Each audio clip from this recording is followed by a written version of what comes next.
ನಮಸ್ಕಾರ ಎಲ್ಲರಿಗೂ, welcome to PW Kannada.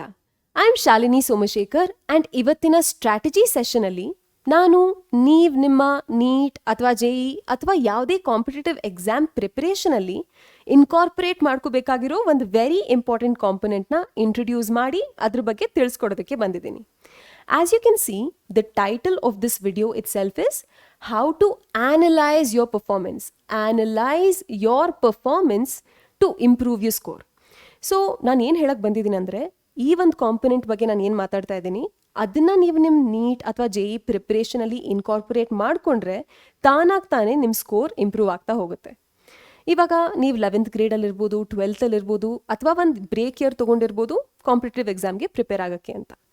Regardless of it, ನೀವು ಯಾವುದೇ ಎಕ್ಸಾಮಿಗೆ ಪ್ರಿಪೇರ್ ಆಗ್ತಾ ಇರ್ಬೋದು, ಯಾವುದೇ ಗ್ರೇಡಲ್ಲಿರ್ಬೋದು, ಒಂದು ಪ್ರಿಪ್ರೇಷನ್ ಸ್ಟ್ರಾಟಜಿ ಅಂದರೆ ನೀವು ಕ್ಲಾಸಸ್ ಅಟೆಂಡ್ ಮಾಡ್ತೀರಾ, ಅದಾದಮೇಲೆ ಮನೆಗೆ ಹೋಗಿ ಓದ್ತೀರಾ, ಸ್ಟಡಿ ಮಾಡ್ತೀರಾ, ಅದಾದಮೇಲೆ ಪ್ರಾಕ್ಟೀಸ್ ಕ್ವೆಶ್ಚನ್ಸ್ ಮಾಡ್ತೀರಾ, ಆ್ಯಂಡ್ ಆಲ್ಸೋ ಆಫ್ಟರ್ ದ್ಯಾಟ್ ನೀವು ಟೆಸ್ಟ್ ತೊಗೋತಾ ಇರ್ಬೋದು, ಟೈಮ್ ಟು ಟೈಮ್ ಟೆಸ್ಟ್ ತೊಗೋತಾ ಇರ್ಬೋದು. ಸೊ ಸೀರಿಯಸ್ ಆಗಿ ಯಾರ್ಯಾರೆಲ್ಲ ಆಸ್ಪಿರೆನ್ಸ್ ಇದ್ದಾರೆ ಅವರು ಮೋಸ್ಟ್ಲಿ ಈ ಎಲ್ಲ ಪ್ರಾಸೆಸ್ನ ಸ್ಟೆಪ್ಸ್ನ ಫಾಲೋ ಮಾಡ್ತಾರೆ. ಟೆಸ್ಟ್ ತೊಗೊಂಡು ಆದಮೇಲೆ ನೀವು ನಿಮ್ಮ ಸ್ಕೋರ್ ಚೆಕ್ ಮಾಡ್ತೀರಾ ಅಲ್ವಾ? ಸೊ ಕೆಲವೊಮ್ಮೆ ನಿಮಗೆ ಚೆನ್ನಾಗಿ ಸ್ಕೋರ್ ಬಂದಿರ್ಬೋದು, ನೀವು ಎಕ್ಸ್ಪೆಕ್ಟ್ ಮಾಡಿರೋಷ್ಟೇ ಬಂದಿರ್ಬೋದು, ಅಥವಾ ಇನ್ನೂ ಹೆಚ್ಚಾಗೂ ಬಂದಿರ್ಬೋದು. ಬಟ್ ಸಮ್ಟೈಮ್ಸ್ ನಿಮಗೆ ಕಡಿಮೆ ಸ್ಕೋರ್ ಬಂದಿರ್ಬೋದು. ಅವಾಗ ಮಕ್ಳು ಏನು ಮಾಡ್ತಾರೆ ಅಂದರೆ, ಜಾಸ್ತಿ ಸ್ಕೋರ್ ಬಂದಿದ್ದಾಗ ಓಕೆ ನಾನು ಚೆನ್ನಾಗಿ ಪ್ರಿಪೇರ್ ಆಗಿದೆ, ಚೆನ್ನಾಗಿ ಮಾಡಿದ್ದೀನಿ ಅಂತ ಖುಷಿ ಪಡ್ತಾರೆ. ಕಡಿಮೆ ಬಂದಿರೋರು ಇನ್ನೂ ಪ್ರಿಪರೇಷನ್ ಜಾಸ್ತಿ ಮಾಡ್ಕೋಬೇಕು ಅಂತ ಮೋಟಿವೇಟ್ ಮಾಡ್ಕೋತಾರೆ, ಅದ್ರ ಕಡೆ ಯೋಚನೆ ಮಾಡ್ತಾರೆ, and it's done with that. ಅವ್ರ ಪೇಪರ್ ಅನಾಲಿಸಿಸ್ ಯೂಶಲಿ ಅಷ್ಟರಲ್ಲೇ ಮುಗ್ದೋಗ್ಬಿಡುತ್ತೆ. ಇನ್ನು ಒಂದು ಸಬ್ಸೆಟ್ ಆಫ್ ಮಕ್ಕಳು, ಕೆಲವು ಮಕ್ಕಳು ಏನು ಮಾಡ್ತಾರೆ, ಪೇಪರ್ನ ಆನಲೈಸ್ ಮಾಡಿ ಎಷ್ಟು ಕರೆಕ್ಟ್ ಆನ್ಸರ್ಸ್ ಬಂದಿದೆ, ಎಷ್ಟು ತಪ್ಪಾಗಿದೆ, ಎಷ್ಟು ನೆಗೆಟಿವ್ ಮಾರ್ಕ್ಸ್ ಸಿಕ್ಕಿದೆ, ಮತ್ತು ಎಷ್ಟು ಕ್ವೆಶ್ಚನ್ಸ್ ಅನ್ಅಟೆಂಪ್ಟೆಡ್ ಆಗಿ ಬಿಟ್ಟಿದ್ದಾರೆ, ಇದನ್ನು ಕೂಡ ಆನಲೈಸ್ ಮಾಡ್ತಾರೆ. So this is the next level of analysing your own test performance. ಇದರಲ್ಲಿ ಕೂಡ ನಮಗೊಂದು ವೇಗ್ ಐಡಿಯಾ ಸಿಗುತ್ತೆ, ನಾವು ಎಷ್ಟು ಕರೆಕ್ಟ್ ಆನ್ಸರ್ಸ್ ಮಾಡಿದ್ದೀವಿ, ಎಷ್ಟು ನೆಗೆಟಿವ್ ಮಾರ್ಕ್ಸ್ ಬಂದಿದೆ, ಇದರದ್ದೆಲ್ಲ ನಮಗೊಂದು ಐಡಿಯಾ ಸಿಗುತ್ತೆ. ಬಟ್ ಇಷ್ಟೇ ಮಾಡಿದ್ರೆ ನಿಮಗೆ ನಿಮ್ಮ ಇಂಡಿವಿಜುವಲ್ ಪರ್ಫಾರ್ಮೆನ್ಸ್ ಬಗ್ಗೆ ಕಂಪ್ಲೀಟ್ ಕ್ಲಾರಿಟಿ ಸಿಗೋದಿಲ್ಲ. ನಿಮ್ಮ ಸ್ಟ್ರೆಂತ್ಸ್ ಯಾವುದು, ನಿಮ್ಮ ವೀಕ್ನೆಸ್ ಯಾವುದು, ಇದನ್ನು ನೀವು ಕರೆಕ್ಟಾಗಿ ಅರ್ಥ ಮಾಡ್ಕೊಂಡ್ರೆ ಮಾತ್ರ ನೀವು ನಿಮ್ಮ ಪರ್ಫಾರ್ಮೆನ್ಸ್ನ ಇಂಪ್ರೂವ್ ಮಾಡ್ಕೋತಾ ಹೋಗ್ಬೋದು. ನೀವು ನಿಮ್ಮ ಸ್ಟ್ರೆಂತ್ಸ್, ನಿಮ್ಮ ವೀಕ್ನೆಸ್ನ ಐಡೆಂಟಿಫೈ ಮಾಡಬೇಕಂದ್ರೆ after every test that you take, ಈ ಟೆಸ್ಟ್ ಮೇ ಬಿ ಸ್ವಲ್ಪನೇ ಕಾನ್ಸೆಪ್ಟ್ಸ್ದಾಗಿರ್ಬೋದು, ಅಥವಾ ಒಂದೇ ಚಾಪ್ಟರ್ದಾಗಿರ್ಬೋದು, ಅಥವಾ ಎಂಟೈರ್ ಸಿಲೆಬಸ್ದಾಗಿರ್ಬೋದು.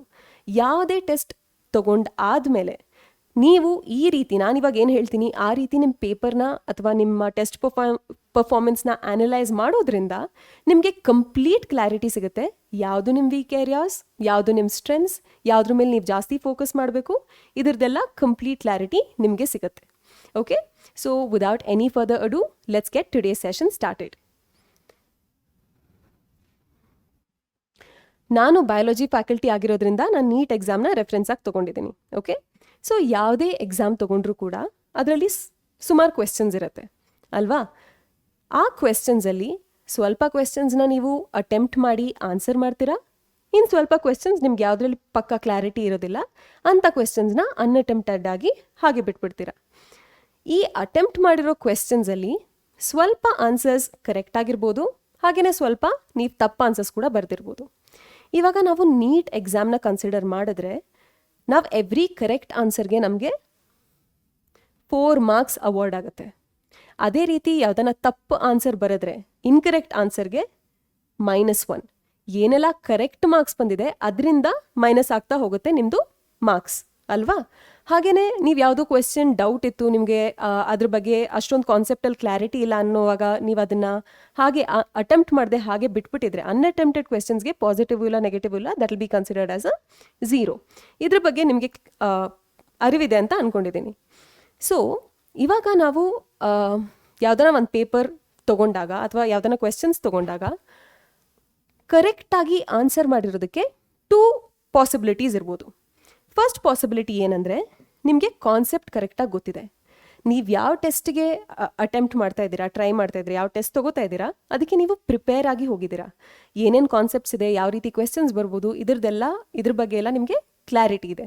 ಸೊ ನೀವು ಪ್ರಿಪೇರ್ ಆಗಿ ಹೋದಾಗ, ನೀವು ಕಾನ್ಸೆಪ್ಟ್ ಚೆನ್ನಾಗಿ ಗೊತ್ತಿದ್ದು ಅರ್ಥ ಆಗಿ ಟೆಸ್ಟ್ನ ತೊಗೊಂಡಾಗ ನಿಮಗೆ ಆನ್ಸರ್ ಮಾಡಿರೋ ಕ್ವೆಶ್ಚನ್ಸ್ ಎಲ್ಲ ಸುಮಾರಾಗಿ ಕರೆಕ್ಟಾಗಿ ಬಂದಿರ್ಬೋದು. So that is one possibility why ಯಾವುದಾದ್ರೂ ಕ್ವೆಶ್ಚನ್ ಕರೆಕ್ಟಾಗಿ ಆನ್ಸರ್ ಮಾಡಿರ್ಬೋದು. ಇನ್ನೊಂದು ಪಾಸಿಬಿಲಿಟಿ ಏನಂದರೆ, ನೀವು ಗೆಸ್ ಮಾಡಿರ್ಬೋದು. ಸಮ್ಟೈಮ್ಸ್ ಲಕ್ ನಮ್ಮ ಫೇವರಲ್ಲಿರುತ್ತೆ. ಸೊ ನೀವು ಇಂಕಿ ಪಿಂಕಿ ಪಾಂಕಿ ಏನಾದರೂ ಮಾಡಿ ಗೆಸ್ ಮಾಡಿದರೂ ಕೂಡ because luck is in your favour ನಿಮಗೆ ಅದು ಕರೆಕ್ಟ್ ಆಗಿಬಿಟ್ಟಿರ್ಬೋದು. ಸೊ ಪ್ರತಿ ಕರೆಕ್ಟ್ ಆನ್ಸರ್ಗೆ it does not mean that you know the concept well. There are multiple times ನಿಮಗೆ ಏನೋ ಗೆಸ್ ವರ್ಕ್ ಮಾಡಿನೂ ನಿಮಗೆ ಕರೆಕ್ಟಾಗಿ ಆನ್ಸರ್ ನೀವು ಬರೆದ್ಬಿಟ್ಟಿರ್ಬೋದು ಅಲ್ವಾ. ಸೊ ಎವ್ರಿ ಟೈಮ್ ನೀವು ಯಾವುದಾದ್ರೂ ಕ್ವೆಶ್ಚನ್ನ ಕರೆಕ್ಟಾಗಿ ಆನ್ಸರ್ ಮಾಡಿದಾಗ 2 ಪಾಸಿಬಿಲಿಟಿ ಇದೆ. ಅದೇ ರೀತಿ ಯಾವುದಾದ್ರೂ ಕ್ವೆಶ್ಚನ್ ತಪ್ಪಾದಾಗ ಕೂಡ 2 ಪಾಸಿಬಿಲಿಟಿ ಇದೆ. ಮೊದಲನೇದೇನೆಂದರೆ ನಿಮಗೆ ಆ ಕಾನ್ಸೆಪ್ಟ್ ಬಗ್ಗೆ ಐಡಿಯಾನೇ ಇಲ್ಲ, ಅಥವಾ ನೀವು ಅದ್ರ ಬಗ್ಗೆ ಓದೇ ಇಲ್ಲ, ಅಥವಾ ಓದಿದ್ದೀರಾ ಏನೋ ಸ್ವಲ್ಪ ಕನ್ಫ್ಯೂಷನ್ ಇತ್ತು ಅದಕ್ಕೆ ಗೆಸ್ ಮಾಡಿದ್ದೀರಾ. ಸೊ ಗೆಸ್ ಮಾಡಿದಾಗ ಅದು ತಪ್ಪಾಗಿದೆ. ಓಕೆ, ಸೊ ಗೆಸ್ ಮಾಡಿದಾಗ ನಾವು ಕ್ವೆಶ್ಚನ್ಸ್ನ ಇನ್ಕರೆಕ್ಟ್ಲಿ ಮಾರ್ಕ್ ಮಾಡ್ಬೋದು. ಅದೇ ರೀತಿ ಕೆಲವೊಮ್ಮೆ ನಿಮಗೆ ಕಾನ್ಸೆಪ್ಟ್ ಗೊತ್ತಿದ್ದು ಕೂಡ ತಪ್ಪಾಗುತ್ತೆ. ಇದು ಯಾವಾಗ ಆಗುತ್ತೆ ಅಂದರೆ ನಾವು ಕ್ವೆಶ್ಚನ್ನ ಸರಿಯಾಗಿ ಓದಲ್ಲ, ಅದಕ್ಕೆ ಟೈಮ್ ಕೊಟ್ಟು ಅದ್ರ ಮೇಲೆ ಫೋಕಸ್ ಮಾಡಿ ಅರ್ಥ ಮಾಡಿಕೊಂಡು ಅದನ್ನು ಆನ್ಸರ್ ಮಾಡಲ್ಲ. ನೀವು ತುಂಬ ಟೈಮ್ ಸ್ಪೆಂಡ್ ಮಾಡಿರ್ಬೋದು ಆ ಕಾನ್ಸೆಪ್ಟ್ಸ್ನ ಕಲಿಯೋದಕ್ಕೆ, ಬಟ್ ನೀವು ಆ ಓದೋ ಟೈಮಲ್ಲಿ ಫೋಕಸ್ ಸರಿಯಾಗಿ ಮಾಡದೇ ಇರೋದ್ರಿಂದ ನೀವು ಸಮ್ಟೈಮ್ಸ್ ಕ್ವೆಶ್ಚನ್ನ ಇನ್ಕರೆಕ್ಟಾಗಿ ಆನ್ಸರ್ ಮಾಡಿಬಿಟ್ಟಿರ್ಬೋದು. ಓಕೆ, ಸೊ ಇದು ಕೂಡ ಆಗುತ್ತೆ. ಇದು ಯಾವಾಗ ಆಗುತ್ತೆ ಅಂದರೆ ನೀವು ಹೇಸ್ಟಿಲಿ ರೀಡ್ ಮಾಡ್ತೀರಾ, ಫಾಸ್ಟಾಗಿ ಓದ್ಬಿಡ್ತೀರಾ, ನೀವು ಆ್ಯಂಕ್ಷಿಯಸ್ ಆಗಿರ್ಬೋದು ಆ ಟೈಮಲ್ಲಿ ಬೇಗ ಮುಗಿಸ್ಬೇಕು ಅಂತ. ಸೊ ಯಾವುದಾದ್ರೂ ಸೆಂಟೆನ್ಸಸ್ ಅಥವಾ ಸ್ಟೇಟ್ಮೆಂಟ್ಸ್ ಇದ್ದರೆ ನಿಮ್ಮ ಕ್ವೆಶ್ಚನಲ್ಲಿ ನೀವು 1-2 ವರ್ಡ್ ಅದರಲ್ಲಿ ಸ್ಕಿಪ್ ಮಾಡಿಬಿಟ್ಟು ಓದ್ಬಿಟ್ಟಿರ್ತೀರಾ. ಸೊ ಈ ರೀತಿಯೆಲ್ಲ ಆದಾಗ ನಾವು ಕ್ವೆಶ್ಚನ್ಸ್ನ ರಾಂಗಾಗಿ ಆನ್ಸರ್ ಮಾಡ್ಬೋದು. ನಾವು this is the possibility when you knew the concept, you worked hard, ನೀವು ಕಷ್ಟಪಟ್ಟು ಓದಿದ್ದೀರಾ, ಅರ್ಥ ಮಾಡ್ಕೊಂಡಿದ್ದೀರಾ, ಆದ್ರೂ ನೀವು ಈ ಎಬಿಲಿಟಿ ಕ್ಲಿಯರ್ ಆಗಿ ಫಾಸ್ಟಾಗಿ ಓದೋ ಅಬಿಲಿಟಿ ಇಲ್ಲದೆ ಇರೋ ಕಾರಣದಿಂದ ಗೊತ್ತಿರೋ ಕ್ವೆಶ್ಚನ್ಸ್ನ ಕೂಡ ಇನ್ಕರೆಕ್ಟಾಗಿ ಆನ್ಸರ್ ಮಾಡದೇ ಇರೋ ಪಾಸಿಬಿಲಿಟೀಸ್ ಕೂಡ ಇರುತ್ತೆ. Okay, now let's come to the unattempted questions. Here it is very clear. ನಿಮಗೆ ತುಂಬ ಕನ್ಫ್ಯೂಷನ್ ಇತ್ತು ಅಥವಾ ಕಾನ್ಸೆಪ್ಟ್ ಬಗ್ಗೆ ಕೇಳೇ ಇಲ್ಲ, ಹಾಗಾಗಿ ರಿಸ್ಕ್ ಯಾಕೆ ಅಂತ ನೀವು ಆನ್ಸರೇ ಮಾಡದೇ ಇರ್ಬೋದು. ಸೊ ಹಿಯರ್ ಕ್ಲಿಯರ್ಲಿ ನಿಮಗೆ ಕಾನ್ಸೆಪ್ಟ್ ಕ್ಲಾರಿಟಿ ಇಲ್ಲ, ಅಥವಾ ನಿಮಗೆ ಸೆಲ್ಫ್ ಡೌಟ್ ಇದೆ, ಗೊತ್ತಿದ್ದು ಸ್ವಲ್ಪ ನೀವು ಡಿಸೈಡ್ ಮಾಡೋಕ್ಕಾಗದೇ ಇರೋದ್ರಿಂದ ನೀವು ಆನ್ಸರ್ನ ಹಾಗೆ ಕ್ವೆಶ್ಚನ್ನ ಹಾಗೆ ಆನ್ಸರ್ ಮಾಡದೆ ಬಿಟ್ಬಿಟ್ಟಿರ್ಬೋದು. So here are some possibilities of how answering a question will go in any exam. Okay, ಈಗ ನಾನು ಸ್ವಲ್ಪ ಕ್ವೆಶ್ಚನ್ಸ್ದು ಎಕ್ಸಾಂಪಲ್ಸ್ ಕೊಡ್ತೀನಿ. ಆ ಕ್ವೆಶ್ಚನ್ಸ್ನ 1 by 1 ಆನ್ಸರ್ ಮಾಡ್ತಾ ಹೆಂಗೆ ನಾವು ಈಚ್ ಕ್ವೆಶ್ಚನ್ದು ಪರ್ಫಾರ್ಮೆನ್ಸ್ನ ಆ್ಯನಲೈಸ್ ಮಾಡ್ಬೋದು ಅಂತ ನಿಮಗೆ ತಿಳಿಸ್ಕೊಡ್ತೀನಿ. ಓಕೆ, ಇವಾಗ ನಾನು ಒಂದು ಜನರಲ್ ಟೆಂಪ್ಲೇಟ್ ಮಾಡಿದ್ದೀನಿ. ಈ ಟೆಂಪ್ಲೇಟ್ನ ನೀವು ಹೀಗೆ ಕಾಪಿ ಮಾಡಿಕೊಂಡು ನಿಮ್ಮ ಟೆಸ್ಟ್ ಪರ್ಫಾರ್ಮೆನ್ಸ್ನ ಆ್ಯನಲೈಸ್ ಮಾಡೋದಕ್ಕೆ ಯೂಸ್ ಮಾಡ್ಬೋದು, ಅಥವಾ ಇದಕ್ಕೆ ನೀವು ಯಾವುದಾದ್ರೂ ಕಾಂಪೊನೆಂಟ್ನ ಆ್ಯಡ್ ಮಾಡ್ಬೋದು. ಅಂದರೆ ನಿಮಗೆ ಹೆಂಗೆ ಬೇಕೋ ಆ ರೀತಿ ಕಸ್ಟಮೈಸ್ ಮಾಡಿಕೊಂಡು ಇದನ್ನು ನೀವು ಯೂಸ್ ಮಾಡ್ಕೋಬೋದು. ಬಟ್ ಟ್ರಸ್ಟ್ ಮೀ, ಇದನ್ನು ಯೂಸ್ ಮಾಡೋದ್ರಿಂದ ನಿಮಗೆ ಡೆಫಿನೆಟ್ಲಿ ನಿಮ್ಮ ಸ್ಕೋರಲ್ಲಿ ನೀವು ಇಂಪ್ರೂವ್ಮೆಂಟ್ ನೋಡ್ಬೋದು. ಓಕೆ, ಸೊ ಇವಾಗ ನಾವು ಇಲ್ಲಿ 4 ರೀಸನ್ ನೋಡಿದ್ವಿ ಅಲ್ವಾ. ಕಾನ್ಸೆಪ್ಟ್ ಚೆನ್ನಾಗಿ ಗೊತ್ತಿದೆ, ಇದು ಒಂದು. ಗೆಸ್ ಮಾಡಿರೋದು, ಇದು ಒಂದು ಆಪ್ಷನ್ ವೇರಿಯೇಷನ್. ಮತ್ತು ಫಾಸ್ಟಾಗಿ ಓದೋದು, ಇದು ಸಿ. ಮತ್ತು ಕಾನ್ಸೆಪ್ಟ್ ಕ್ಲಾರಿಟಿ ಇಲ್ಲದೆ ಇರೋದು, ಇದು ಡಿ. ಈ 4ನ್ನ ನಾನಿಲ್ಲಿ ABCD ಅಂತ ಲಿಸ್ಟ್ ಮಾಡ್ಕೊಂಡು ಇಟ್ಟಿದ್ದೀನಿ. A is you knew the concept very well. B ನಿಮಗೆ ಗೊತ್ತಿರಲಿಲ್ಲ, ಏನೋ ಲಕ್ ಗೆಸ್ ಮಾಡಿರ್ತೀರ. ಓಕೆ, ಆಮೇಲೆ C ಅಂದರೆ ನಿಮಗೆ ಫಾಸ್ಟಾಗಿ ಓದಿರೋದ್ರಿಂದ ನಿಮಗೆ ಮಿಸ್ಟೇಕ್ ಆಗಿದೆ. D ಅಂದರೆ ನಿಮಗೆ ಕಾನ್ಸೆಪ್ಟ್ ಬಗ್ಗೆ ಐಡಿಯಾನೇ ಇಲ್ಲ, ಅಥವಾ ಕ್ಲಿಯರ್ ಆಗಿ ಅರ್ಥ ಆಗಿಲ್ಲ. ಓಕೆ, ಇದು 4 ಆಪ್ಷನ್ಸ್ ನನ್ನ ಹತ್ರ ಇದೆ. ಈಗ ನಾವು 1 by 1 ಒಂದೊಂದೇ ಕ್ವೆಶ್ಚನ್ ಓದ್ತಾ ಹೋಗೋಣ. ಇದೆಲ್ಲ ನಾನು ಪ್ರೀವಿಯಸ್ ಇಯರ್ ನೀಟ್ ಪೇಪರ್ಸ್ನಿಂದ ತೊಗೊಂಡಿದ್ದೀನಿ, ಸೊ ದಟ್ ನಿಮಗೆ ಕ್ಲಾರಿಟಿ ಸಿಗಲಿ. ಹೆಂಗೆ ಎಕ್ಸಾಕ್ಟ್ಲಿ ಕ್ವೆಶ್ಚನ್ಸ್ ಕೇಳ್ತಾರೆ, ಎಲ್ಲೆಲ್ಲಿ ನಾವು ಕನ್ಫ್ಯೂಸ್ ಆಗ್ತೀವಿ, ಯಾವ ರೀತಿ ಮಿಸ್ಟೇಕ್ಸ್ ಆಗುತ್ತೆ, ಇದ್ರ ಬಗ್ಗೆ ನಿಮ್ಗೆ ಐಡಿಯಾ ಬರಲಿ ಅಂತ ನಾನು ಆ್ಯಕ್ಚುಯಲ್ ನೀಟ್ ಪೇಪರಲ್ಲಿ ಏನು ಕ್ವೆಶ್ಚನ್ಸ್ ಕೇಳಿದ್ದಾರೆ ಅದನ್ನೇ ತೊಗೊಂಡಿದ್ದೀನಿ. I have not made up any of my own questions. All right, so ಇದು ಫಸ್ಟ್ ಕ್ವೆಶ್ಚನ್. ಇದು ನೀಟ್ 2016 ಕೇಳಿರೋಂಥ ಕ್ವೆಶ್ಚನ್. ನಾನು ಇವತ್ತು ಏನೆಲ್ಲ ಕ್ವೆಶ್ಚನ್ಸ್ ತೊಗೊಂಡಿದ್ದೀನಿ ಅದೆಲ್ಲ ಬಯೋಲಾಜಿಕಲ್ ಕ್ಲಾಸಿಫಿಕೇಷನ್ ಅನ್ನೋ ಚಾಪ್ಟರ್ನಿಂದ ತೊಗೊಂಡಿದ್ದೀನಿ. ರೀಸೆಂಟಾಗಿ ಬಯೋಲಾಜಿಕಲ್ ಕ್ಲಾಸಿಫಿಕೇಷನ್ ನಮ್ಮ ಯೂಟ್ಯೂಬ್ ಅಭಿಯಾನ್ ಬ್ಯಾಚಲ್ಲಿ ಕಂಪ್ಲೀಟ್ ಆಗಿದೆ. ಹಾಗೆಯೇ ನೀವು 11th 12th ಅಥವಾ ಡ್ರಾಪರ್ ಆಗಿದ್ರು, by this time you must have completed biological classification ಅಂತ ನಾನು ಅಸ್ಯೂಮ್ ಮಾಡಿಕೊಂಡು ಎಲ್ಲರಿಗೂ ಹೆಲ್ಪ್ ಆಗಲಿ ಅಂತ ಈ ಚಾಪ್ಟರ್ದು ಕ್ವೆಶ್ಚನ್ಸ್ನೇ ಚೂಸ್ ಮಾಡಿದ್ದೀನಿ. ಓಕೆ, ಸೊ ಈ ಕ್ವೆಶ್ಚನ್ ಬಂದು chrysophytes, euglenoids, dinoflagellates and slime molds are included in the kingdom. Okay, so ಸ್ವಲ್ಪ ಎಕ್ಸಾಂಪಲ್ಸ್ ಕೊಟ್ಟಿದ್ದಾರೆ ಡಿಫ್ರೆಂಟ್ ಆರ್ಗ್ಯಾನಿಸಮ್ ಗ್ರೂಪ್ಸ್ದು. ಅದು ಯಾವ ಕಿಂಗ್ಡಮ್, 5 ಕಿಂಗ್ಡಮ್ ಕ್ಲಾಸಿಫಿಕೇಷನಲ್ಲಿ ಯಾವ ಕಿಂಗ್ಡಮ್ಗೆ ಬಿಲಾಂಗ್ ಆಗುತ್ತೆ ಅನ್ನೋದು ಈ question. So in the options ನಮಗೆ ಮೊನೆರಾ ಇದೆ, ಪ್ರಿಟಿಸ್ಟಾ ಇದೆ, ಫಂಗಾ ಇದೆ, ಆನಿಮೇಲಿಯಾ ಇದೆ.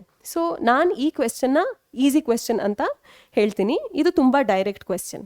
ಓಕೆ, ನಮಗೆ ನೋಡ್ತಿರೋ ಹಾಗೆ ಕ್ರೈಸೋಫೈಟ್ಸ್, ಯೂಗ್ಲಿನಾಯ್ಡ್ಸ್, ಡೈನೋಫ್ಲಾಜುಲೇಟ್ಸ್, ಸ್ಲೈಮೋಲ್ಸ್ ಇದೆಲ್ಲ ಕೂಡ unicellular organisms with a true nucleus. So these are unicellular eukaryotic organisms, so it will belong to kingdom Protista. Okay, so ನೀವು ಈ ಚಾಪ್ಟರ್ನ ಕರೆಕ್ಟಾಗಿ ಓದಿದ್ರೆ ಇದು ತುಂಬ ತುಂಬ ಈಸಿ ಕ್ವೆಶ್ಚನ್. ಓಕೆ, ಇಂಥ ಕ್ವೆಶ್ಚನ್ನ ಸುಮಾರು ಮಕ್ಕಳು ಆನ್ಸರ್ ಮಾಡ್ತಾರೆ ಕರೆಕ್ಟಾಗಿ. ಯಾಕೆಂದರೆ ಇದ್ರ ಡಿಫಿಕಲ್ಟಿ ಲೆವೆಲ್ ಜಾಸ್ತಿ ಇಲ್ಲ, ತುಂಬ ಕಡಿಮೆ ಡಿಫಿಕಲ್ಟ್, ಆಲ್ಮೋಸ್ಟ್ ಡೈರೆಕ್ಟ್ ಕ್ವೆಶ್ಚನ್, ತುಂಬ ಈಸಿ ಕ್ವೆಶ್ಚನ್. ಓಕೆ, ಸೊ ಈ ಥರ ಕ್ವೆಶ್ಚನ್ಸಲ್ಲಿ ಮಕ್ಕಳಿಗೆ ಜಾಸ್ತಿ ಪ್ರಾಬ್ಲಮ್ ಆಗೋದಿಲ್ಲ. ಸೊ ಇದನ್ನು ನಾನು ಆ್ಯನಲೈಸ್ ಮಾಡಬೇಕು ನನ್ನ ಟೇಬಲಲ್ಲಿ ಅಂತ ಅಂದರೆ ಇದು ನನ್ನ ಫಸ್ಟ್ ಕ್ವೆಶ್ಚನ್ ಆಗಿತ್ತು. As you can see here, ಈ ಫಸ್ಟ್ ಕ್ವೆಶ್ಚನ್ನ correct or incorrect, most of the students direct ಕ್ವೆಶ್ಚನ್ಸ್ನ ಕರೆಕ್ಟ್ ಕಾನ್ಸೆಪ್ಟ್ ಕ್ಲಾರಿಟಿ ಇದ್ದರೆ ಕರೆಕ್ಟಾಗಿ ಆನ್ಸರ್ ಮಾಡ್ತಾರೆ. ಸೊ ಕರೆಕ್ಟ್ ಆರ್ ಇನ್ಕರೆಕ್ಟ್ ಅನ್ನೋ ಕಾಲಮಲ್ಲಿ ನಾನು ಕರೆಕ್ಟ್ ಅಂತ ಮಾರ್ಕ್ ಮಾಡ್ತೀನಿ. ರೀಸನ್ ಏನಕ್ಕೆ ಕರೆಕ್ಟಾಗಿ ಮಾರ್ಕ್ ಮಾಡಿದ್ದೀನಿ ನಾನು ಇದನ್ನು, ನಾನು ಗೆಸ್ ಮಾಡಿದ್ನ ಅಥವಾ ನನಗೆ ಗೊತ್ತಿತ್ತಾ? ನನಗೆ ಕರೆಕ್ಟಾಗಿ ಗೊತ್ತಿತ್ತು. So because I knew it well, I have answered it correctly. Okay, so ಇದು ನಂದು ಫಸ್ಟ್ ಕ್ವೆಶ್ಚನ್ದು ಅನಾಲಿಸಿಸ್, ನನ್ನ ಪರ್ಫಾರ್ಮೆನ್ಸ್ ಮೇಲೆ ಫಸ್ಟ್ ಕ್ವೆಶ್ಚನ್ದು ಅನಾಲಿಸಿಸ್. ಸೊ ರಿಮಾರ್ಕ್ಸ್ ಏನಂದರೆ ಏನಿಲ್ಲ, good job, you have studied well, you got good marks, ಅಂದರೆ you answer the question correctly. ಇವಾಗ ನಾನು ಇನ್ನೊಂದು ಕ್ವೆಶ್ಚನ್ಗೆ ಮೂವ್ ಆಗ್ತೀನಿ. ಇದು ನನ್ನ ಸೆಕೆಂಡ್ ಕ್ವೆಶ್ಚನ್. ಇದು ನೀಟ್ 2018 ಕೇಳಿರೋಂಥ question. So the question is, after karyogamy followed by meiosis, spores are produced exogenously in. ಇದೂ ಫಂಗೈ ಮೇಲೆ ಬೇಸ್ ಆಗಿರುವಂಥ ಕ್ವೆಶ್ಚನ್ ಬಯಾಲಜಿಕಲ್ ಕ್ಲಾಸಿಫಿಕೇಷನಲ್ಲಿ. This is slightly difficult compared to the first question, ಯಾಕೆಂದರೆ ಇದು memory based question. ನಿಮ್ಗೆ ಇದು ಅರ್ಥ ಆಗಿದ್ರೂ ಕೂಡ ನೀವು ಈ ಇಂಡಿವಿಜುವಲ್ ಎಕ್ಸಾಂಪಲ್ಸ್ನ ನೀವು ಮೆಮರೈಸ್ ಮಾಡಿಲ್ಲ ಅಂದರೆ ಇಂಥ ಕ್ವೆಶ್ಚನ್ ಆನ್ಸರ್ ಮಾಡೋದು ಕಷ್ಟ ಆಗುತ್ತೆ. ಸೊ ಬಯಾಲಜಿಲಿ apart from knowing the concept ಸುಮಾರು ಎಕ್ಸಾಂಪಲ್ಸ್ ಇದೆ ಎಷ್ಟೊಂದು ಚಾಪ್ಟರ್ಸ್ನಲ್ಲಿ, ಅದನ್ನೆಲ್ಲ ಮೆಮರೈಸ್ ಮಾಡೋದು ಒಂದು ಇಂಪಾರ್ಟೆಂಟ್ ಸ್ಟೆಪ್. ಓಕೆ, ಸೊ ಇದು ನಾನು ಒಂದು ಸ್ವಲ್ಪ ಮಾಡ್ರೇಟ್ ಡಿಫಿಕಲ್ಟಿ ಅಂತಲೇ ಹೇಳ್ತೀನಿ, ಯಾಕೆಂದರೆ ಇಲ್ಲಿ ಎಕ್ಸಾಂಪಲ್ಸ್ನ ಮೆಮರೈಸ್ ಮಾಡಿಲ್ಲ ಅಂದರೆ ನಿಮಗೆ ಇದು ಯಾವ ಗ್ರೂಪಲ್ಲಿ ಬರುತ್ತೆ ಅಂತ ಗೊತ್ತಿದ್ರೂ ಕೂಡ ನಿಮಗೆ ಕರೆಕ್ಟಾಗಿ ಆನ್ಸರ್ ಮಾಡೋದಕ್ಕಾಗಲ್ಲ. So let's say I am one student, ನನಗೆ ಎಕ್ಸಾಂಪಲ್ಸ್ ಮೇಲೆ ಅಷ್ಟು ನಾನು ಕಾನ್ಸಂಟ್ರೇಟ್ ಮಾಡಿಲ್ಲ, ನಾನು ಯಾವ ಎಕ್ಸಾಂಪಲ್ಸ್ನು ಮೆಮರೈಸ್ ಮಾಡೋಕ್ಕೆ ಟ್ರೈ ಮಾಡಿಲ್ಲ, ಬಟ್ ನಂಗೆ ಅನಿಸುತ್ತೆ ಇದೆಲ್ಲೋ ನನಗೆ ಸ್ವಲ್ಪ ಗೊತ್ತಿದೆ ಅಂತ. ಸೊ ನಾನು ಹಾಗೆ ಯೋಚನೆ ಮಾಡಿ ನೋಡಿ ಕ್ವೆಶ್ಚನ್ಸ್ನೆಲ್ಲ, ಅಗ್ಯಾರಿಕಸ್ ಅನ್ನೋದು ಸ್ವಲ್ಪ ಫೆಮಿಲಿಯರ್, ನಾನು ಸ್ಕೂಲಲ್ಲೂ ಓದಿದ್ದೀನಿ, ಮಶ್ರೂಮ್ಗೆ ಅಗ್ಯಾರಿಕಸ್ ಅಂತಾರೆ, ಟ್ರೈ ಮಾಡೋಣ ಅಂತ ಸಿನ ಕರೆಕ್ಟಾಗಿ ಆನ್ಸರ್, ಸಿನ ಆನ್ಸರ್ ಅಂತ ಮಾರ್ಕ್ ಮಾಡ್ತೀನಿ. ಸೊ ದಿಸ್ ಟೈಮ್ ದೋ ನನಗೆ ಕರೆಕ್ಟಾಗಿ ಗೊತ್ತಿಲ್ಲ, ನನ್ನ ಎಕ್ಸಾಂಪಲ್ಸ್ನೆಲ್ಲ ಮೆಮರೈಸ್ ಮಾಡಿಲ್ಲ ಅಂದರೂ ಕೂಡ ಈ ಕ್ವೆಶ್ಚನ್ ಕರೆಕ್ಟಾಗಿ ಆನ್ಸರ್ ಆಗುತ್ತೆ. Remember, luck is not always in your favour. Sometimes ನೀವು ಪ್ರಿಪೇರ್ ಆಗದೆ ಹೋದಾಗ ಮಾರ್ಕ್ಸ್ ಚೆನ್ನಾಗಿ ಬಂದ್ಬಿಡ್ಬೋದು, ಬಿಕಾಸ್ ನೀವು ಹೆಂಗೋ ರ್ಯಾಂಡಮ್ ಆಗಿ ಆನ್ಸರ್ ಮಾಡೋ ಕ್ವೆಶ್ಚನ್ಸ್ ಎಲ್ಲ ಕರೆಕ್ಟ್ ಆಗಿರ್ಬೋದು, but that will not work every time. Okay, so ಈ ಟೈಮ್ ಇದು ವರ್ಕ್ ಆಗಿದೆ, ನೆಕ್ಸ್ಟ್ ಟೈಮ್ ಇದು ವರ್ಕ್ ಆಗದೆ ಇರ್ಬೋದು. Agaricus belongs to basidiomycetes. ಬೆಸಿಡಿಯೋಮೈಸಿಟ್ಸಲ್ಲಿ ಬೆಸಿಡಿಯಂ ಹೊರಗಡೆ ಬೆಸಿಡಿಯೋಸ್ಪೋರ್ಸ್ ಫಾರ್ಮ್ ಆಗುತ್ತೆ, ಎಕ್ಸೋಜೀನಸ್ಲಿ ಅಂದರೆ ಹೊರಗೆ ಫಾರ್ಮ್ ಆಗೋದು. ಸೊ ಬೈ ಫ್ಲೂಕ್ ಹೆಂಗೋ ನಾನು ರ್ಯಾಂಡಮ್ ಆಗಿ ಗೆಸ್ ಮಾಡಿ ಆನ್ಸರ್ ಮಾಡಿರೋದು ಕೆಲವೊಮ್ಮೆ ಕರೆಕ್ಟ್ ಆಗ್ಬೋದು. ಓಕೆ, ಅದೇ ಇವಾಗ ಈ ಸೆಕೆಂಡ್ ಕ್ವೆಶ್ಚನಲ್ಲಿ ನನಗಾಗಿರೋದು. ಇಲ್ಲಿ ನನ್ನ ಪ್ರಾಬ್ಲಮ್ ಏನಂದರೆ ನಾನು ಸರಿಯಾಗಿ ಮೆಮರೈಸ್ ಮಾಡಿಲ್ಲ ಎಕ್ಸಾಂಪಲ್ಸ್ನೆಲ್ಲ, ಹಾಗಾಗಿ ಗೆಸ್ ಮಾಡಿರೋದ್ರಿಂದ ನನಗೆ ಕರೆಕ್ಟಾಗಿ ಬಂದಿದೆ. ಓಕೆ, ಗೆಸ್ ಮಾಡಿದರೂ ಕೂಡ ಕರೆಕ್ಟಾಗಿ ಬಂದಿದೆ. ಇವಾಗ ನಾನಿಲ್ಲಿ ಸೆಕೆಂಡ್ ಕ್ವೆಶ್ಚನ್ನ ಅನಲೈಸ್ ಮಾಡ್ತೀನಿ. Agaricus which is a mushroom, it belongs to basidiomycetes, exogenous spore produce ಮಾಡುತ್ತೆ, ಅದು ಕರೆಕ್ಟ್ ಆನ್ಸರ್. ಆದರೆ ನಾನು ಅಷ್ಟು ತಿಳ್ಕೊಂಡು ಆನ್ಸರ್ ಮಾಡಲಿಲ್ಲ, ನಾನು ಆನ್ಸರ್ ಮಾಡಿದಾಗ ಗೆಸ್ ಮಾಡಿದೆ. ಸೊ ಈ ರೀಸನ್ ಏನಕ್ಕೆ ಇದು ಕರೆಕ್ಟ್ ಆಗಿದೆ ಅಂದರೆ ನಾನು ಅದನ್ನು ಗೆಸ್ ಮಾಡಿರೋದ್ರಿಂದ ಅದು ಕರೆಕ್ಟ್ ಆಗಿದೆ. ಸೊ ಇಲ್ಲಿ ನಾನು ಆನ್ಸರ್ ಬಿ ಅಂತ ಬರಿತೀನಿ. What have I analysed from this question? ನನಗೆ ಗೊತ್ತಿಲ್ಲದಿದ್ರೂ ಕೂಡ ಇದು ಕರೆಕ್ಟ್ ಆಗಿದೆ. ಹಾಗಾದರೆ ನಾನು ಇದ್ರ ಮೇಲೆ ಈ ಯಾವ ಕಾನ್ಸೆಪ್ಟ್ ಇನ್ವಾಲ್ವ್ ಆಗಿದೆ, whatever concept it is, you write it and you write study. ನಿಮ್ಗೆ ಅದು ಗೊತ್ತೇ ಇಲ್ಲದೆ ಆನ್ಸರ್ ಮಾಡಿದರೆ ನೀವು ಅದನ್ನು ಮತ್ತೆ ಓದಬೇಕು, ಅಥವಾ ಕನ್ಫ್ಯೂಷನ್ ಇದ್ದು ಗೆಸ್ ಮಾಡಿದರೆ ನೀವು ಮತ್ತೆ ಆ ಕಾನ್ಸೆಪ್ಟನ್ನ ರಿವೈಸ್ ಮಾಡ್ಕೋಬೇಕು. ಓಕೆ, ಸೊ ನಿಮಗೆ ಇದು ಗೊತ್ತಾಗುತ್ತೆ ನೀವು ಅನಲೈಸ್ ಮಾಡಿದಾಗ. ಇದೇ ರೀತಿ ನಾವು ನಮ್ಮ ಥರ್ಡ್ ಕ್ವೆಶ್ಚನಿಗೆ ಹೋಗೋಣ. Third question is asked in NEET 2019. Okay, so question is mad cow disease is caused by an organism which has. ಇಲ್ಲಿ ನಾವು ಎರಡು ಥಿಂಗ್ಸ್ನ ನಮ್ಗೆ ಗೊತ್ತಿರಬೇಕು ಈ ಕ್ವೆಶ್ಚನ್ನ ಕರೆಕ್ಟಾಗಿ ಆನ್ಸರ್ ಮಾಡೋದಕ್ಕೆ. ಮ್ಯಾಡ್ ಕೌ ಡಿಸೀಸ್ ಯಾವ ಆರ್ಗ್ಯಾನಿಸಮ್ ಕಾಸ್ ಮಾಡುತ್ತೆ, ಅದರ ನೇಚರ್ ಏನು, what is it made of, is it inert crystalline, is it an abnormally folded protein, is it free RNA without protein code or is it free DNA without protein code. ಇಂಥ ಕ್ವೆಶ್ಚನ್ಸಲ್ಲಿ ಅಕಸ್ಮಾತು concept clarity ಇಲ್ಲ ಅಂದರೆ ಮಕ್ಕಳಲ್ಲಿ usually ಏನು ಮಾಡ್ತಾರೆ ಅಂದರೆ ಯಾವೆರಡು option similar ಆಗಿರುತ್ತೆ ಅದರಲ್ಲಿ ಒಂದನ್ನು ಕರೆಕ್ಟ್ ಆನ್ಸರ್ ಮಾಡಿಬಿಡ್ತಾರೆ. ಸೊ ಅವ್ರಿಗಿದು ಏನು ಕಾನ್ಸೆಪ್ಟ್ ಅಂತಲೇ ಅವ್ರಿಗೆ ಗೊತ್ತಿರಲ್ಲ. ಬಟ್ ಆಪ್ಷನ್ಸ್ನ ನೋಡಿ ಎರಡು ಸಿಮಿಲರ್ ಆಪ್ಷನ್ಸ್ ಇದ್ದರೆ ಅದರಲ್ಲೇ ಒಂದು ಕರೆಕ್ಟ್ ಇರ್ಬೋದು ಅನ್ನೋದು ಅವ್ರ ಯೋಚನೆ. ಆ ರೀತಿ ಯೋಚನೆ ಮಾಡಿ ಇದು ಅಥವಾ ಇದನ್ನು ಆನ್ಸರ್ ಮಾಡ್ತಾರೆ ಅಥವಾ ಮಾರ್ಕ್ ಮಾಡ್ತಾರೆ. ಸೊ ಅದೇ ಮೈಂಡ್ಸೆಟ್ಟಲ್ಲಿ ನೀವು ಈ ಕ್ವೆಶ್ಚನ್ನ ಅಟೆಂಪ್ಟ್ ಮಾಡಿದ್ರೆ ಇದು ಅಥವಾ ಇದನ್ನು ಆನ್ಸರ್ ಮಾಡಿದ್ರೆ ಕ್ವೆಶ್ಚನ್ ರಾಂಗ್ ಆಗುತ್ತೆ. ಯಾಕೆಂದರೆ mad cow disease is caused by prions are abnormally folded proteins. Okay, so ಇಲ್ಲಿ ಏನಾಯ್ತು ನಮಗೀಗ ನಾವು ಆ್ಯನಲೈಸ್ ಮಾಡಬೇಕಾದ್ರೆ ಥರ್ಡ್ ಕ್ವೆಶ್ಚನ್ ತಪ್ಪಾಯಿತು. ಯಾಕೆ ತಪ್ಪಾಯಿತು ನನಗೆ ಅದು ಗೊತ್ತಿರಲಿಲ್ಲ ಅಂದ್ರೂ ಗೆಸ್ ಮಾಡಿದೆ. ಸೊ ಬಿ ಮತ್ತೆ ಇಲ್ಲಿ ಬರ್ಕೋತಾ ಇದ್ದೀನಿ, ಯಾಕೆಂದರೆ ನನಗದು ಗೊತ್ತಿರಲಿಲ್ಲ, ಸುಮ್ಮನೆ ಗೆಸ್ ಮಾಡಿದೆ, ಅದು ತಪ್ಪಾಯಿತು. ಸೊ ಇಲ್ಲಿ ನನ್ನ ರಿಮಾರ್ಕ್ ಏನು, ಅಗೇನ್ ಸೇಮ್ ಥಿಂಗ್, ಯಾವ ಕಾನ್ಸೆಪ್ಟ್ ಇದೆ ಅದನ್ನು ಸ್ಟಡಿ ಮಾಡು, ಅಥವಾ ಕನ್ಫ್ಯೂಷನ್ ಇದ್ದರೆ ರಿವೈಸ್ ಮಾಡ್ಕೊ. ನೆಕ್ಸ್ಟ್ ನಾವು ನಮ್ಮ ಮುಂದಿನ ಕ್ವೆಶ್ಚನ್ಗೆ ಹೋಗೋಣ, which is question number 4. Which of the following statements is incorrect? ಇಂಥ ಸ್ಟೇಟ್ಮೆಂಟ್ ಬೇಸ್ಡ್ ಕ್ವೆಶ್ಚನ್ಸಲ್ಲಿ ಮಕ್ಕಳು ಎಲ್ಲಿ ಮಿಸ್ಟೇಕ್ ಮಾಡ್ತಾರೆ ಅಂದರೆ ಓದುವಾಗ ಈ ಕ್ವೆಶ್ಚನ್ನ which of the following statements is incorrect ಅನ್ನೋ ಬದಲು ಕರೆಕ್ಟ್ ಅಂತ ಓದ್ಬಿಟ್ರೆ, ನೀವೊಂದು ಹರಿಯಲ್ಲಿದ್ದೀರಾ, ಬೇಗ ಕ್ವೆಶ್ಚನ್ಸ್ನೆಲ್ಲ ಸಾಲ್ವ್ ಮಾಡಿ ಮುಗಿಸ್ಬೇಕು, ಟೈಮ್ ಕಡಿಮೆ ಇದೆ, ಅಂಥ ಟೈಮಲ್ಲಿ ಮಕ್ಕಳು ತುಂಬ ಆ್ಯಂಕ್ಷಿಯಸ್ ಆಗಿ ಪ್ಯಾನಿಕ್ ಆಗಿ ಕ್ವೆಶ್ಚನ್ನ ಪೂರ್ತಿ ಕರೆಕ್ಟಾಗಿ ಓದಲ್ಲ. ಸೊ ಇಂಥ ಕ್ವೆಶ್ಚನ್ಗೆ ನಿಮ್ಗೆ ಆನ್ಸರ್ ಕರೆಕ್ಟಾಗಿ ಗೊತ್ತಿದ್ರೂ ಕೂಡ ನೀವು ಕೆಲವೊಮ್ಮೆ ಮಿಸ್ಟೇಕ್ ಮಾಡಿಬಿಡ್ತೀರಾ. Okay, so this is what I meant when I said reading hastily. Okay, so let's assume ಈ ಕ್ವೆಶ್ಚನ್ನ ನಾನು ಒಂದು ಹರಿಯಲ್ಲಿದೆ, ಕರೆಕ್ಟಾಗಿ ಓದಿಲ್ಲ. Instead of reading it as which of the following statements is incorrect, I skipped. ಇದು ನನ್ನ ಬ್ರೈನ್ ಕನ್ಸಿಡರೇ ಮಾಡಿಲ್ಲ, ಇದನ್ನು which of the following statements is correct ಅನ್ನೋ ರೀತಿಯಲ್ಲಿ ಓದ್ಬಿಡ್ತು. ಓಕೆ, ಸೊ ಆ ಟೈಮಲ್ಲಿ remember that I'm already in a Hari. So ನಾನು ಫಸ್ಟ್ ಆಪ್ಷನ್ ನೋಡ್ತೀನಿ, prions consist of abnormally folded proteins. ನನ್ನ ತಲೆಯಲ್ಲಿ ಏನಿದೆ, ಯಾವ್ದು ಕರೆಕ್ಟ್ ಆಪ್ಷನ್ ಅದನ್ನು ನಾನು ಸೆಲೆಕ್ಟ್ ಮಾಡಬೇಕು ಅಂತ. ಸೊ ನಾನು ಫಸ್ಟ್ ಆಪ್ಷನ್ ಓದ್ತೀನಿ, prions consist of abnormally folded proteins, ಅದು ಕರೆಕ್ಟ್ ಅಲ್ವಾ ಅಂತ ನನ್ನ ಬ್ರೈನ್ ಗೊತ್ತು, ಯಾಕೆಂದರೆ ನಾನು ಪ್ರಿಪೇರ್ ಆಗಿದ್ದೀನಿ, ಓದಿದ್ದೀನಿ, ಬಟ್ ಕ್ವೆಶ್ಚನ್ನ ಕರೆಕ್ಟಾಗಿ ಓದಿಲ್ಲ. ಸೊ ಇದನ್ನ ನೋಡಿದ ತಕ್ಷಣ ಓಕೆ ಎ ಆಪ್ಷನ್ ಕರೆಕ್ಟ್ ಆಗಿದೆ, ಇದನ್ನು ಮಾರ್ಕ್ ಮಾಡೋಣ ಅಂತ ಮಾರ್ಕ್ ಮಾಡಿಬಿಡ್ತೀನಿ. ಕೆಲವೊಮ್ಮೆ ಮಿಕ್ಕಿದ ಆಪ್ಷನ್ಸ್ನ ಕೂಡ ಓದಲ್ಲ, because I am in a state of anxiety and I am in a Hari. So ಇಂಥ ಟೈಮಲ್ಲಿ ಏನಾಗುತ್ತೆ, ಫಸ್ಟ್ ಆಪ್ಷನ್ ಕರೆಕ್ಟಾಗಿ ಅನಿಸುತ್ತೆ, ಮಾರ್ಕ್ ಮಾಡಿಬಿಡ್ತೀವಿ. ಮಿಕ್ಕಿದ ಆಪ್ಷನ್ಸ್ ಓದದೇ ಇರೋ ಕಾರಣ ನಮಗೆ ಗೊತ್ತಾಗೋದೇ ಇಲ್ಲ ನಾವು ತಪ್ಪು ಮಾಡಿದ್ದೀವಿ ಅಂತ. ಓಕೆ, ಅದೇ ನಾವು ಮಿಕ್ಕಿದ ಆಪ್ಷನ್ಸ್ ಓದಿ ನೋಡಿದಾಗ ಗೊತ್ತಾಗುತ್ತೆ ಸುಮಾರು ಆಪ್ಷನ್ಸ್ ಕರೆಕ್ಟ್ ಆಗಿದೆ, ಒಂದು ಮಾತ್ರ ತಪ್ಪಿದೆ ಅಂತ. You might go back and read the question again. But ಕೆಲವೊಮ್ಮೆ ಏನು ಮಾಡಿಬಿಡ್ತೀವಿ, ಫಸ್ಟ್ ಆನ್ಸರೇ ಕರೆಕ್ಟ್ ಆಗಿದೆಯಲ್ಲ ಅಂತ ಮಾರ್ಕ್ ಮಾಡಿಬಿಟ್ರೆ ಈ ಕ್ವೆಶ್ಚನ್ ಕೂಡ ಹೋಯಿತು. Okay, so these are mistakes that we need to avoid. ಇಲ್ಲಿ which of the following statements is incorrect ಅಂತ ಕೊಟ್ಟಿದೆ. ಸೊ ಈ 3 ಸ್ಟೇಟ್ಮೆಂಟ್ಸಲ್ಲಿ ಒಂದು ಸ್ಟೇಟ್ಮೆಂಟ್ ಮಾತ್ರ ಕರೆಕ್ಟ್ ಇದೆ, ಒಂದು ಸ್ಟೇಟ್ಮೆಂಟ್ ಮಾತ್ರ ಇನ್ಕರೆಕ್ಟ್ ಇದೆ, ಮಿಕ್ಕಿದ 3 ಕರೆಕ್ಟ್ ಆಗಿರುತ್ತೆ. ಸೊ ಆ್ಯಕ್ಚುಯಲ್ ಆನ್ಸರ್ ಯಾವುದು ಇನ್ಕರೆಕ್ಟ್ ಅಂದರೆ ಆಪ್ಷನ್ ಡಿ.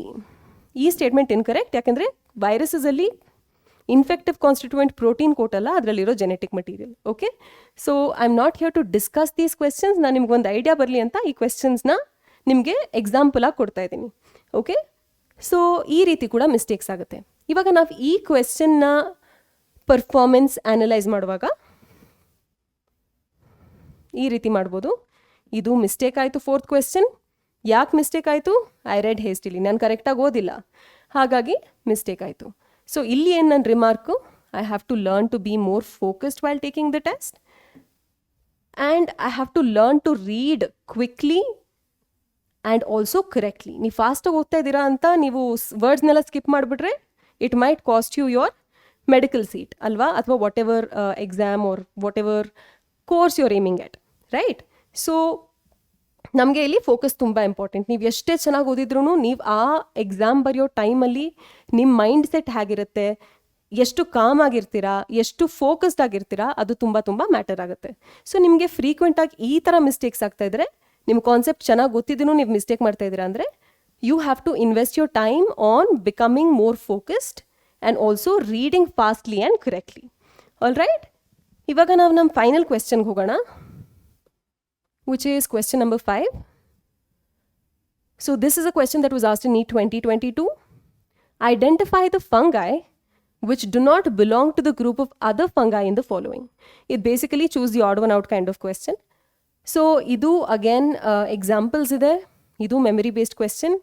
ನನಗೆ ಇದು ಎಲ್ಲೂ ಕೇಳ್ದಂಗೆ ಅನಿಸ್ತಾ ಇಲ್ಲ, ನನಗೆ ಇದ್ರ ಓದಿರೋ ನೆನಪು ಇಲ್ಲ, ಸುಮ್ಮನೆ ರಿಸ್ಕಿಯಾಗಿ ತೊಗೊಳ್ಳೋದು ಅಂತ ನಾನು ಸ್ಕಿಪ್ ಮಾಡಿಬಿಡ್ತೀನಿ.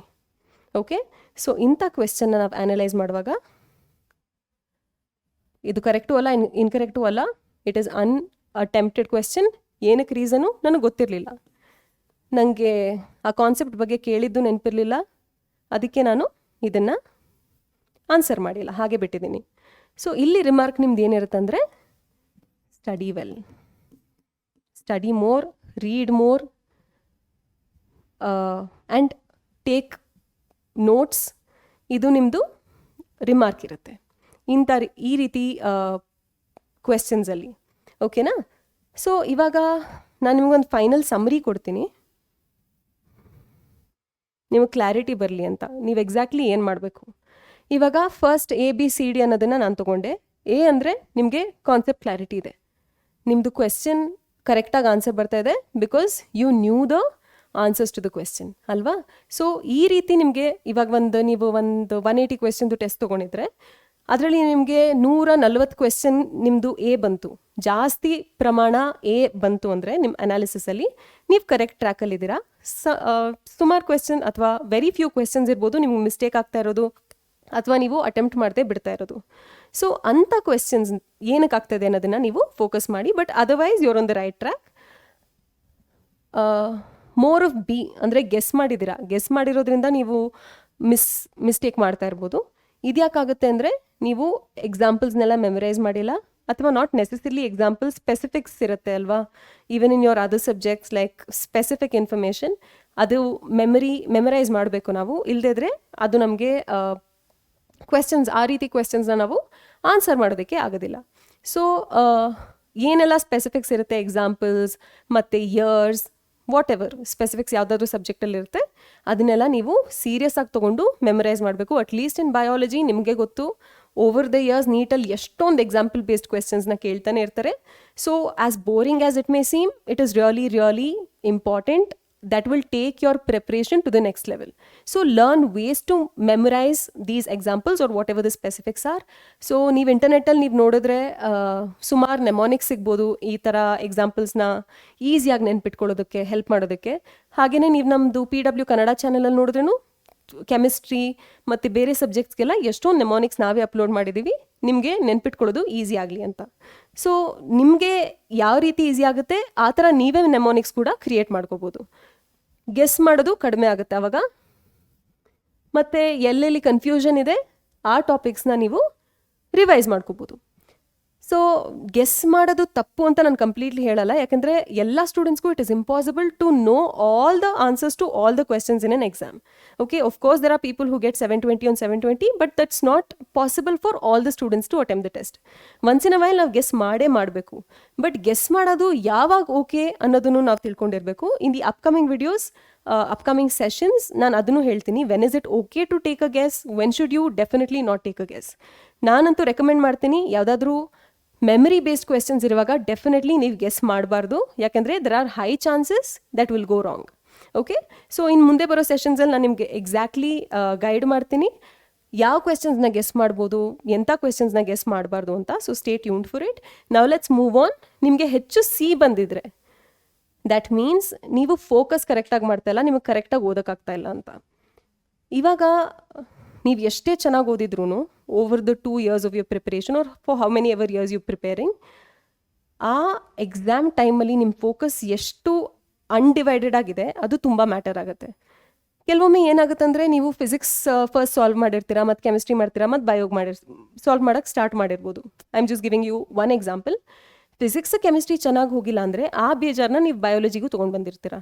ಸೊ ನೀವು ಆ ಬೇಜಾರಲ್ಲಿ, ಆ ಆಂಗ್ಸೈಟಿಯಲ್ಲಿ ನೀವು ಕ್ವೆಶ್ಚನ್ ಸಾಲ್ವ್ ಮಾಡ್ತಾ ಇರುವಾಗ obviously your brain will not cooperate, because your brain is under stress. ಅದು ಕ್ಲಿಯರಾಗಿ ಓದೋಕ್ಕಾಗಲ್ಲ. ಅಂಥ ಟೈಮಲ್ಲಿ ನೀವು ಈ ರೀತಿ ಮಿಸ್ಟೇಕ್ಸ್ ಚೆನ್ನಾಗಿ ಪ್ರಿಪೇರ್ ಆಗಿ ನಿಮ್ಮ heart and soul over the years ನೀವು ಪೋರ್ ಮಾಡಿದರೂ ಕೂಡ ನಿಮ್ಮ ಮೈಂಡ್ ಸೆಟ್ಟಿಂದ ನೀವು ಕರೆಕ್ಟಾಗಿ ಒಳ್ಳೆ ಸ್ಕೋರ್ ತೊಗೊಳೋದಕ್ಕಾಗಲ್ಲ. ಓಕೆ, 1-2 ಸ್ಕೋರ್ 1-2 ಮಾರ್ಕ್ಸ್ ಕಡಿಮೆ ಆಗಿಬಿಟ್ರು 100 ರ್ಯಾಂಕ್ಸ್ ಡಿಫರ್ ಆಗುತ್ತೆ, ನಿಮಗೆಲ್ಲ ಇದು ಗೊತ್ತಿರೋದೆ ಅಲ್ವಾ. ಸೊ ನಾವು ಈ ಒಂದು ಸ್ಕಿಲ್ನ ಕೂಡ ಡೆವಲಪ್ ಮಾಡ್ಕೋಬೇಕು. ಏನದು ಸ್ಕಿಲ್ ಅಂದರೆ ಎಷ್ಟು ಚೆನ್ನಾಗಿ ನೀವು ಫೋಕಸ್ ಮಾಡ್ಬೋದು, ಎಷ್ಟು ಅಟೆಂಟಿವ್ ಆಗಿ ಕ್ವೆಶನ್ಸ್ನ ಮಿಸ್ಟೇಕ್ ಇಲ್ಲದೆ ಇರೋ ಥರ ಓದೋದು. ಸೊ ನಾನು ನಿಮ್ಗೇನು ಅಡ್ವೈಸ್ ಮಾಡ್ತೀನಿ ಅಂದರೆ, ನೀವು ಒಂದು ಕ್ವೆಶ್ಚನ್ ಕರೆಕ್ಟಾಗಿ ಬರಲಿಲ್ಲ ಅಂದರೆ ಆ ಬೇಜಾರನ್ನ ಅದೇ ಕ್ವೆಶ್ಚನಲ್ಲಿ ಬಿಟ್ಬಿಡಿ, ಮತ್ತೆ ಎಲ್ಲ ಕ್ವೆಶ್ಚನ್ನ ಫ್ರೆಶ್ ಕ್ವೆಶ್ಚನ್ ಆಗಿ ಓದಿ. ಪ್ರೀವಿಯಸ್ಲಿ ಏನೋ ವರ್ಕೌಟ್ ಆಗದೆ ಇರೋದನ್ನ ನೀವು ನೆಕ್ಸ್ಟ್ ಕ್ವೆಶ್ಚನ್ಗೆ ತರ್ತಾ ಇದ್ದರೆ ಅದು ಹೋಗ್ತಾ ಹೋಗ್ತಾ ಹೋಗ್ತಾ it will only take a downward slope. Okay, ನಿಮ್ಮ ಎಕ್ಸಾಮ್ ಚೆನ್ನಾಗಂತೂ ಹೋಗೋದಿಲ್ಲ. So take each individual question as a fresh question. ಅದನ್ನು ನೀವು ಆಂಗ್ಸೈಟಿ ಇಲ್ಲದೆ ಅದ್ರ ಮೇಲೆ ಫೋಕಸ್ ಮಾಡಿ ಕ್ಲಿಯರ್ ಆಗಿ ಓದಿ ಅದನ್ನು ಆನ್ಸರ್ ಮಾಡಿ. ಓಕೆನಾ? ಸೊ ನೀವು ಯಾವಾಗೆಲ್ಲ ಟೈಮ್ ಸಿಗುತ್ತೆ ಆವಾಗ ಓದೋದನ್ನು ಕೂಡ ಪ್ರಾಕ್ಟೀಸ್ ಮಾಡ್ಕೊಳ್ಳಿ. ನೀವು ಆಫ್ಲೇಟ್ ನೋಡ್ತಾ ಇರ್ಬೋದು ಲಾಸ್ಟ್ ಫ್ಯೂ ಇಯರ್ಸಿಂದ ಅಥವಾ 2-3 ಇಯರ್ಸಿಂದ ಸ್ಟೇಟ್ಮೆಂಟ್ ಬೇಸ್ಡ್ ಕ್ವೆಶ್ಚನ್ಸ್ ತುಂಬ ಜಾಸ್ತಿ ಆಗಿದೆ, ಸ್ಪೆಷಲಿ ಬಯಾಲಜಿಯಲ್ಲಿ. ಇವಾಗ ನಾನು ಒಂದು ಎಕ್ಸಾಂಪಲ್ ತೋರಿಸ್ದೆ, which of the following statements are incorrect ಅನ್ನೋ ಥರ ಒಂದು ಕ್ವೆಶ್ಚನ್ ಇತ್ತು. ಅದೇ ರೀತಿ ನಿಮಗೆ ಒಂದು ಕ್ವೆಶ್ಚನಲ್ಲಿ 5-6 ಸ್ಟೇಟ್ಮೆಂಟ್ಸ್ ಕೂಡ ಇರ್ಬೋದು. ಸೊ ಈ ಸ್ಟೇಟ್ಮೆಂಟ್ಸ್ನ ಕೊಟ್ಟು ಇದರಲ್ಲಿ ಯಾವ್ದು ಕರೆಕ್ಟ್ ಯಾವ್ದು ಇನ್ಕರೆಕ್ಟ್ ಆ ಥರ ಕ್ವೆಶ್ಚನ್ಸ್ ಕೇಳ್ಬೋದು, ಅಥವಾ ಈ ಸ್ಟೇಟ್ಮೆಂಟ್ಸಲ್ಲಿ ಎಷ್ಟು ಕರೆಕ್ಟು ಎಷ್ಟು ಸ್ಟೇಟ್ಮೆಂಟ್ಸ್ ಇನ್ಕರೆಕ್ಟ್ ಆ ರೀತಿ ಕ್ವೆಶ್ಚನ್ಸ್ ಕೂಡ ಬರ್ಬೋದು. ಅಸರ್ಷನ್ ರೀಸನ್ ಕ್ವೆಶ್ಚನ್ಸ್ ಕೂಡ ಇರುತ್ತೆ, that is also statement based. ಇದನ್ನೆಲ್ಲ ನೀವು ಕರೆಕ್ಟಾಗಿ ಓದದೇ ಇದ್ದರೆ ನಿಮಗೆ ಆ ಕ್ವೆಶ್ಚನ್ನ ಕರೆಕ್ಟಾಗಿ ಆನ್ಸರ್ ಮಾಡೋದಕ್ಕಾಗಲ್ಲ. This is despite knowing the concept well, only because you not reading properly, and that is very sad. ಇದು ಯಾರಿಗೂ ಕೂಡ ಆಗಬಾರ್ದು. ಹಾಗಾಗಿ ನೀವು ಈ ಒಂದು ಫೋಕಸ್ಡ್ ಮೈಂಡಿಂದ ಓದೋ ಸ್ಕಿಲ್ನ ನೀವು ಹೋನ್ ಮಾಡಲೇಬೇಕು. ಓಕೆ, ನಾವು ಲಾಸ್ಟ್ ಜಾಸ್ತಿ ನಿಮಗೆ ಡಿನೇ ಬಂತು, ಎಷ್ಟೊಂದು ಕ್ವೆಶ್ಚನ್ ಬಿಟ್ಬಿಟ್ಟಿದ್ದೀರಾ ಅಂದರೆ ಅದರ ಅರ್ಥ ನಿಮಗೆ ಕನ್ಫ್ಯೂಷನ್ ಇದೆ, ನಿಮ್ಮ ಬಗ್ಗೆ ನಿಮಗೆ ಕಾನ್ಫಿಡೆನ್ಸ್ ಇಲ್ಲ, ಅಥವಾ ನಿಮಗೆ ಕಾನ್ಸೆಪ್ಟ್ ಗೊತ್ತಿಲ್ಲ. ನಿಮ್ಗೆ ಕಾನ್ಸೆಪ್ಟ್ ಗೊತ್ತಿಲ್ಲ ಅಂದರೆ ನೀವು definitely you have to study more, you have to make notes and you have to keep on revising again and again and practice more. ನಿಮಗೆ ಕಾನ್ಫಿಡೆನ್ಸ್ ಇಲ್ಲ ಅಂದರೆ that is a different story. Again ನಿಮ್ಮ ಕಾನ್ಫಿಡೆನ್ಸ್ನ ಹೆಂಗೆ ಬೂಸ್ಟ್ ಮಾಡ್ಬೋದು ಅನ್ನೋದನ್ನು help ಮಾಡೋದಕ್ಕೆ ನಾನು ಬೇರೆ ಸ್ಟ್ರಾಟಜಿ ಸೆಷನ್ಸಲ್ಲಿ ನಿಮಗೆ ತಿಳಿಸ್ಕೊಡ್ತೀನಿ. ಸೊ ಇವತ್ತಿನ ಸೆಷನಲ್ಲಿ ನಾವು ಕಲ್ತ್ಕೊಂಡ್ವಿ ಹೆಂಗೆ ಎಕ್ಸಾಕ್ಟ್ಲಿ ನಿಮ್ಮ ಟೆಸ್ಟ್ನ ಪರ್ಫಾರ್ಮೆನ್ಸ್ನ ಅನಲೈಸ್ ಮಾಡಿರೋದ್ರಿಂದ ನಿಮ್ಮ ಸ್ಟ್ರೆಂತ್ಸ್ ನಿಮ್ಮ ವೇಕ್ ಏರಿಯಾಸ್ ನಿಮಗೆ ಗೊತ್ತಾಗುತ್ತೆ. ನಿಮ್ಮ ವೀಕ್ನೆಸ್ ತಿಳ್ಕೊಂಡಾಗ ಅದನ್ನು ಹೆಂಗೆ ಓವರ್ಕಮ್ ಮಾಡ್ಬೋದು ಆ ಸೊಲ್ಯೂಷನ್ಸ್ ಕೂಡ ನಾನು ಈ ವಿಡಿಯೋಲಿ ಕೊಡೋದಕ್ಕೆ ಟ್ರೈ ಮಾಡಿದ್ದೀನಿ. ನಿಮ್ಗೆ ಇನ್ನೂ ಫರ್ದರ್ ಏನಾದರೂ ಕ್ವೆರೀಸ್ ಇದ್ದರೆ, ಬೇರೆ ಚಾಲೆಂಜಸ್ ಇದ್ದರೆ, please drop it in the comment section. We will consider that and address that as well in the upcoming sessions. So ಇವತ್ತಿನ ಸೆಷನ್ ನಿಮ್ಗೆ ಹೆಲ್ಪ್ಫುಲ್ ಆಯಿತು ಅಂತ ಅನ್ಕೋತೀನಿ. Thank you.